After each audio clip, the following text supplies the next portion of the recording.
जय श्री कृष्ण। राधे राधे दोस्तों। कार्तिक संकष्टी गणेश चतुर्थी व्रत कथा।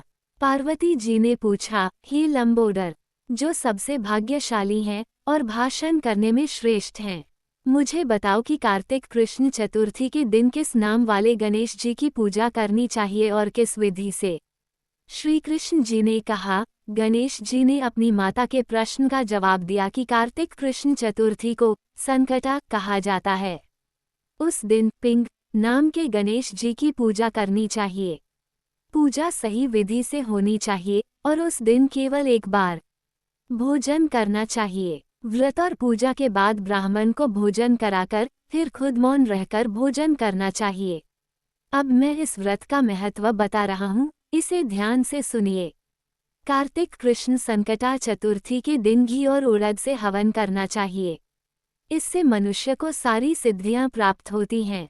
श्री कृष्ण जी ने आगे कहा कि एक बार वृत्रासुर नाम के दैत्य ने तीनों लोकों को जीतकर सभी देवताओं को हरा दिया और उन्हें उनके लोकों से भगा दिया। सभी देवता इधर उधर भागने लगे। तब सभी देवता इंद्र के नेतृत्व में भगवान विष्णु के पास गए और उनसे सहायता मांगी। भगवान विष्णु ने कहा कि वृत्रासुर समुद्री द्वीप में रहकर निडर और ताकतवर बन गया है और उसने ब्रह्मा जी से वरदान लिया है कि वह किसी देवता के हाथों नहीं मरेगा। इसलिए देवताओं को सुझाव दिया कि वे अगस्त्य मुनि को प्रसन्न करें ताकि वे समुद्र को पी जाएं, जिससे दैत्य अपने ठिकाने से हट जाएंगे और देवता स्वर्ग में शांति से रह सकेंगे। ये सुनकर सभी देवता अगस्त्य मुनि के आश्रम में गए और उनकी स्तुति कर उन्हें प्रसन्न किया। मुनि ने देवताओं से कहा, डरने की कोई बात नहीं है, आपकी इच्छा जरूर पूरी होगी। मुनि की इस बात से देवता अपने अपने लोकों में वापस चले गए। लेकिन मुनि को चिंता हुई कि इतना बड़ा समुद्र कैसे पेंगे।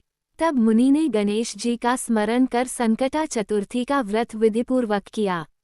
3 महीने के व्रत के बाद गणेश जी प्रसन्न हुए और मुनि ने आसानी से समुद्र पीकर उसे सूखा दिया। इस व्रत के प्रभाव से अर्जुन ने भी निवात कवच जैसे सभी दैत्यों को पराजित कर दिया। गणेश जी की इस कृपा से माता पार्वती बहुत प्रसन्न हुई और गर्व महसूस किया कि उनका पुत्र विश्ववंद्य और सब सिद्धियों का दाता है। श्री कृष्ण ने युधिष्ठिर से कहा, हे महाराज, आप भी यह चतुर्थी का व्रत करें। इससे आप जल्दी ही अपने सभी शत्रुओं को जीतकर अपना राज्य पालेंगे। श्री कृष्ण के निर्देश पर युधिष्ठिर ने गणेश जी का व्रत किया और व्रत के प्रभाव से उन्होंने अपने शत्रुओं पर विजय पाकर अखंड राज्य प्राप्त किया। केवल इस कथा को सुनने से ही हजारों अश्वमेध और सैकड़ों वाजपेय यज्ञ का फल मिलता है और पुत्र पौत्र की वृद्धि भी होती है।